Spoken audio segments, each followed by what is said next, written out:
Bismillahirrohmanirrohim. Assalomu alaykum tajribali ustalar kanalining obunachilari. 2025-yilda mana shunday noldan uy quradigan ustakalarni topib qo'ydim qadrdonlar.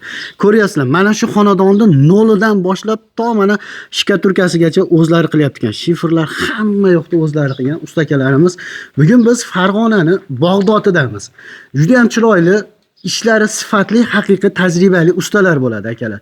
Lekin men hozirgi kunda aynan mana shu suvoq qilingan ishini yoritib beraman. Sababi har bitta ishini yoritib bera olmayman akalar. Bu yerda chunki noldan ish bo'lgan. Agar shunaqa noldan ish qilmoqchi bo'lganlar, ekranda nomer bo'ladi. Bemalol qo'ng'iroq qilib kelishib ishlasalar ham bo'ladi. Hozirgi kunda mana shu joyda ko'rib turgan joylaringda padmayak suvoq qilishib beryapti ekan akalarimiz. 1 kvadrat metrini 45 ming so'mdan qilib beryapti ekan 1 kvadrat. Endi ko'pchilik jilkaga deydi yoki podpravila deydi. Agar podpravila bo'ladigan bo'lsa 30 ming, 35 ming holatiga qarab ekan devorda. Agar yangi urilgan g'ishlar bo'lsa, qadrdonlar shu narxda. Agar eski devor bo'ladigan bo'lsa, sinchli, qing'ir qiyshiq devorlar bo'lsa, u narx ozgina qo'shilib qolar ekan. Holatiga qarab chiroyli qilib ishlashaverar ekan. Mana ko'ryapsizlar. Suvoqlar ham xudo xohlasa travertinga tayyor ekan. Xo'p, hozir ustakalarimizni ozgina ma'lumotni oldim. Endi xalq uchun aytmasak bo'lmaydi dedim. Xo'p, hozirgi kunda g'ishlarimizni bir donasini 600 so'mdan urib berishyapti ekan. Undan tashqari shifrchi deganlarga shifrimizni bir donasi 45 mingdan qoqilyapti. Ya'ni o'sha strapilalarini, karkazlarini to'qib bir dona shifrni qoqib berishi 45 ming so'mdan.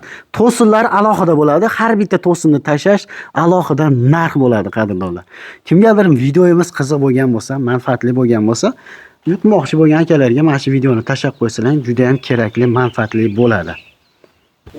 Qadrdonlar, endi xizmatlar qayerlargacha deganlarga O'zbekiston bo'ylab kelishilgan holda xizmat ko'rsatilaverar ekan. Misol uchun qo'shni davlatlardan Qirg'iziston, Qozog'istonga ham chiqib ishlanaverar ekan. Xo'p, agar o'zimizda endi territoriyada ishlanadigan bo'lsa, ustakalarimizga mana shu ohak uyutadigan, loy qiladigan idishlar обязательно o'sha xonadon egasidan olib beriladi va lesalar ham xonadon egasidan bo'ladi.